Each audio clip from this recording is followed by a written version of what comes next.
ပဲငပိချက်နီလေးမျှဝေပေးပါမယ်။ဝတ်သားမစားတဲ့သူတွေကတော့ကြော်သားပေးပါရှင်။ဒါမျိုးလေးချက်စားကြည့်ရင်အရသာကောင်းပြီးတော့ထမင်းစားမိန်စေဖို့အာမခံပါတယ်။ဝတ်သားကိုစားနဲ့နေပြီးတေချာစေပါ။အရသာမို့ပဲငံပြရည်ခရူးစီငံပြရည်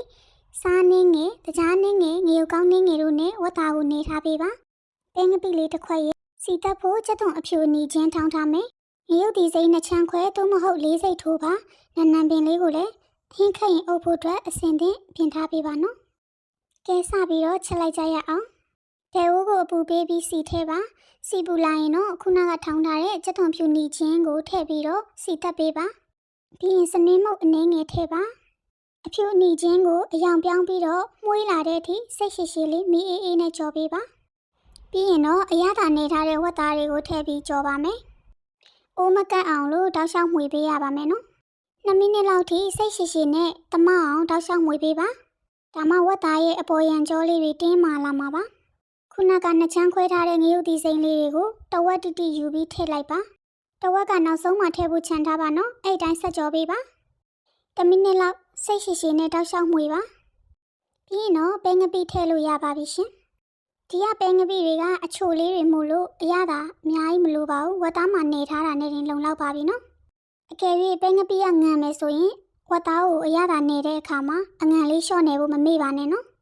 ဝတ်သားနဲ့ပဲငပိကိုတမအောင်လို့2မိနစ်လောက်စတိုက်မှွေပါ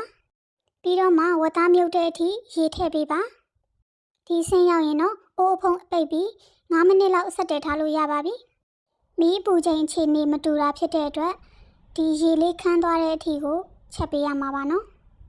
အခုလိုရေလေးနည်းနည်းကြံတဲ့အချိန်မှာတဝက်ကြံနေတဲ့ငရုတ်သီးစိမ်းလေးတွေထည့်ပြီးတော့ဆက်မှွေပေးရပါမယ်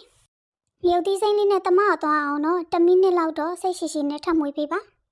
ဒီချိန်นี้မှာအရသာမြည်ပြီးတော့လူတိုးပိုရှော့လေးတွေလုပ်နိုင်ပါပြီပြီးရင်စီပဲကြံတဲ့အထိအဖုံးအုပ်ပြီး1မိနစ်လောက်ဆက်ထားပေးပါဒီလိုမျိုးရေလုံးဝခန်းသွားပြီဆိုလို့ရှိရင်တော့မီးပိတ်ပြီးတော့နန်းပင်အုပ်လို့ရပါပြီနော်အရသာနယ်ပြီးနှက်ထားတဲ့ဝက်သားကချွတ်ချွတ်လေးလေးရဲ့ပဲငပိစိမ့်စိမ့်လေးနဲ့နန်းပင်နဲ့တင်းတင်းလေးကအရန်ကိုလိုက်ဖက်တဲ့ဝက်ပဲငပိချက်နီလေးဖြစ်ပါတယ်နောက်လေအခုလိုဟင်းချက်နီတွေအများအားမျှဝေပေးမှာပါအကြောင်းအကောင့်လေးကို follow နှိပ်ပြီးတော့ YouTube မှာလည်း subscribe နှိပ်သွားပေးပါအောင်နော်အခုလိုမျိုးချက်စားပြီးရင်လည်းအရသာဘယ်လိုရှိလဲဆိုတာလေးကိုမှတ်ပေးခဲ့ကြပါအောင်နော်နောက်ထပ်လည်းဘာဟင်းတွေချက်ပြရမလဲဆိုတာလေးကိုအကြံပေးခဲ့လို့ရပါတယ်တခြားဟင်းချက်နီပေါင်းများစွာကိုလည်း YouTube မှာ subscribe လုပ်သွားပြီးတော့တွားရောက်လေ့လာလို့ရပါတယ်ဒါဆိုရင်တော့အရသာရှိရဲ့ဟင်းချက်နီတွေနဲ့အတူနောက်ဗီဒီယိုတွေမှာပြန်ဆုံပါမယ်ရှင်